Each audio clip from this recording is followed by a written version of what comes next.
Votre impression sur cette attaque de cet après-midi, c'était prévisible, on peut le dire comme ça? Oui, oui. De toute façon, on est dans une période propice aux attaques, hein. De toute façon, quand vous regardez, c'est toujours juin, juillet, août, septembre, octobre. En fait, c'est dans cette période-là. Je le redis, mais peut-être de façon plus calme, parce qu'à un moment donné, j'étais certainement beaucoup plus énervé. Maintenant, j'ai déjà tout donné, j'ai plus d'énergie pour être encore énervé sur le sujet. Mais je crois qu'on est beaucoup on phosphore beaucoup. On fait beaucoup de réunions, mais j'ai déjà dit. Mais au final, dans l'opérationnel, eh ben, on y est, mais on avance à pas de tortue. C'est-à-dire, c'est doucement, doucement, petit pas, n'arriver, mais n'arriver quand? Et on attend combien de morts et combien de blessés?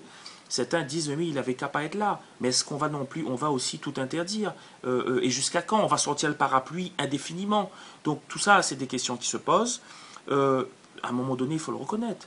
La gestion de la crise a été très politisée. Il y a une nouvelle direction qui est donnée depuis le mois de mars dernier. Et on voit bien que j'avais proposé au prélèvement de requins, tout le monde était debout sur les freins pour dire non. Depuis mars dernier, même l'État a changé un peu d'avis en disant qu'on va aller dans cette direction maintenant.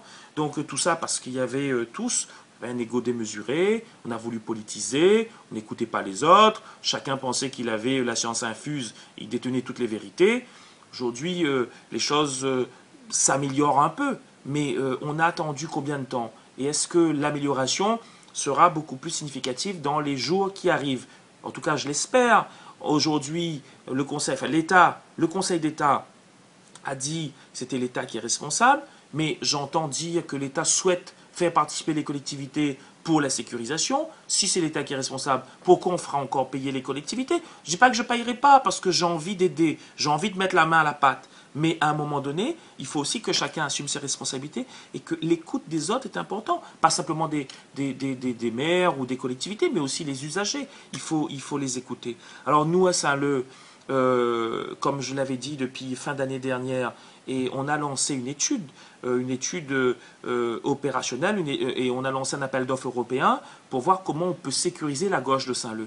Cette étude est en cours. Nous allons avoir la première restitution de l'étude probablement cette semaine, voire la semaine prochaine, et nous allons arriver à une proposition concrète. Et on aura mis 6-7 mois à avoir cette proposition concrète, alors que le problème dure depuis 3-4 ans, et on voit bien que là, il y a une lenteur d'un côté, peut-être un peu plus de réactivité de notre côté, parce qu'on est aussi volontariste. Vous savez, la gauche de Saint-Leu, ça attire énormément de monde. Et quand ça attire du monde à Saint-Leu, quand les gens viennent investir à Saint-Leu, parce que des gens viennent aussi investir juste parce qu'il y a la pratique du sport juste à côté, parce qu'il y a toutes les commodités, et donc ça crée de la richesse pour notre territoire. Et les gens qui viennent aussi de métropole, qui viennent faire du tourisme parce qu'ils veulent aller se baigner. Aujourd'hui, il y a tellement de polémiques autour de tout ça que même des gens qui voudraient venir, même s'ils ne font pas la pratique de sport nautique style surf ou autre, et même, ils pensent même qu'aller dans la mer, c'est dangereux, ils peuvent se faire bouffer par un requin. Donc on perd aussi en matière touristique. Donc où va-t-on? Donc il y a vraiment urgence. Mais ça fait des années qu'on dit qu'il y a urgence. Donc c'est pour ça que je commence à être un peu défaitiste. Votre adjoint aux affaires maritimes, aux affaires nautiques, pardon, disait il y a une semaine avec moi-même que les surfeurs qui se mettaient à l'eau, puisqu'on évoquait ce sujet déjà, forcément, que les surfeurs qui se mettaient à l'eau, en tout cas en face du territoire de Saint-Leu, prenaient leurs responsabilités, hein, je le cite. Vous-même, vous dites aujourd'hui qu'il a fait aussi preuve d'imprudence, c'est le propre terme utilisé par M. Mulquin un peu plus tôt. Mais alors c'est vrai qu'il y a l'arrêté qui interdit. Donc en théorie, il n'aurait pas dû aller en mer. Mais je vois cette chose. Mais je vois aussi qu'aujourd'hui, on est en train de tout interdire. Je vois que pour se protéger, on sort systématiquement le parapluie. Est-ce que c'est la solution? Est-ce qu'il ne faut pas trouver les solutions pour régler le problème en amont et permettre ensuite d'ouvrir la mer aux usagers? Ben, sinon, ça sert à quoi de vivre sur une île? Si on peut pas, on peut plus aller en mer, ben autant vivre sur un continent alors, hein. Parce que avant, quand on occupait l'espace, tout à l'heure je discutais avec un Saint-Leusien d'un certain âge qui lui était pêcheur, il allait plonger, ils occupaient l'espace.